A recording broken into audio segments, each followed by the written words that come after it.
The late afternoon sun hung low over the quiet suburban street, painting the houses in soft golden light. The stillness was broken only by the faint hum of an approaching motorcycle, but that hum grew louder, deeper, until the ground itself began to tremble. One after another, chrome beasts rolled in engines, growling like thunder, casting long shadows across the cracked pavement. At the center of it all stood a boy, maybe 7 years old, clutching a worn-out teddy bear. His cheeks were streaked with tears, his red hoodie smeared with dust. Behind him, an old woman sat on the porch steps, her trembling hand pressed against a bruised cheek. A man stood in the doorway, beer bottle dangling from one hand, fury and guilt in his eyes. The boy turned toward the approaching riders and cried out, his voice shaking through sobs, "He hit my grandma." If this moment already has your heart racing, hit that like button, drop your thoughts in the comments, and subscribe to Soul Spark for more true, emotional stories that touch the soul.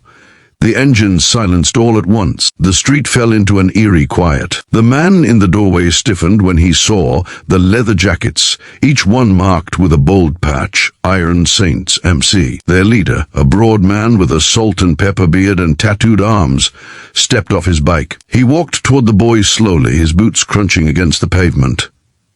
"What happened, kid?" he asked, voice deep but calm. The child sniffled, clutching the teddy bear tighter. "Grandma told him not to drink again," he whimpered. "He got mad. He pushed her. She fell down. I didn't know what to do, so I ran. I ran to you guys by the gas station." The biker glanced at the woman. She was pale, her chest heaving with shallow breaths. He knelt beside her, his voice softening. "Ma'am, you all right?" She nodded weakly. "I'll live. But he needs to stop." Her voice cracked on the last word. The leader's jaw clenched. He turned his gaze toward the man on the porch, who shifted uneasily under the weight of a dozen stares from hardened bikers.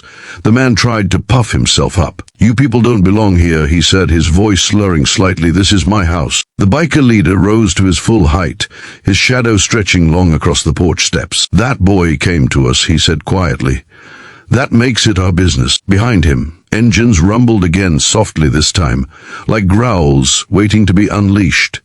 The man's face twitched. He raised his bottle slightly as if daring them. "You think I'm afraid of some punks on bikes?" But the bikers didn't flinch. One of them, a tall rider with long hair, stepped forward. "You lay a hand on a woman or a kid," he said, "you answer to all of us." The boy's grandma reached for the boy's hand. "It's okay, sweetheart," she whispered. "Go inside. Grandma's fine." But the boy shook his head, his tears falling faster. "No!" "He's mean when you're alone." The biker leader crouched again, meeting the boy's eyes. "Don't worry, buddy," he said. "We won't let that happen again." The next few minutes felt like a movie frozen in tension. The bikers didn't raise their fists or shout. They simply stood there, a wall of leather and chrome between the man and the woman he'd hurt. Their presence alone was enough to make the man shrink back into his doorway. One of the bikers took out his phone and called for help.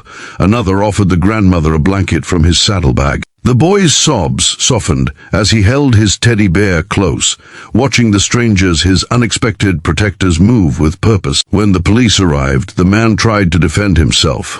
"It's just a misunderstanding," he protested. But the bruise on the woman's cheek, the fear in the child's eyes, and the calm testimonies from a dozen witnesses told a different story. The officers led the man away, the beer bottle clattering on the porch behind him. The boy ran to his grandma and hugged her tightly. She smiled through tears. "Thank you," she whispered to the bikers. "You didn't have to come."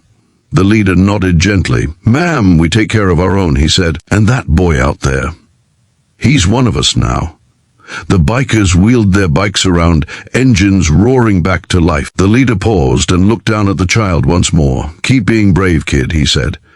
"You did the right thing today." The boy wiped his eyes. "Will I see you again?" The biker smiled faintly. "Count on it." As the convoy thundered down the road, the neighbors peeked from their windows. Rumors would swirl for days about the biker gang that stood up for an old woman and her grandson, about the night justice came roaring down a quiet street. But for the boy and his grandma, it wasn't about revenge. It was about safety, dignity, and knowing that even in the darkest moments, goodness can come from the most unexpected places. Before we close, don't forget, if this story touched your heart, hit like, share it with someone who needs hope today, and subscribe to Soul Spark for more stories that prove kindness still exists in this world. That night, as the boy drifted off to sleep with his teddy bear in his arms, he looked out the window and saw distant headlights fading into the horizon. He smiled, whispering softly, "Thank you." Somewhere down the highway, the Iron Saints rode on, engines singing under the stars, carrying with them one more story of courage, compassion, and the unbreakable bond of humanity. Because sometimes the loudest hearts ride on two wheels.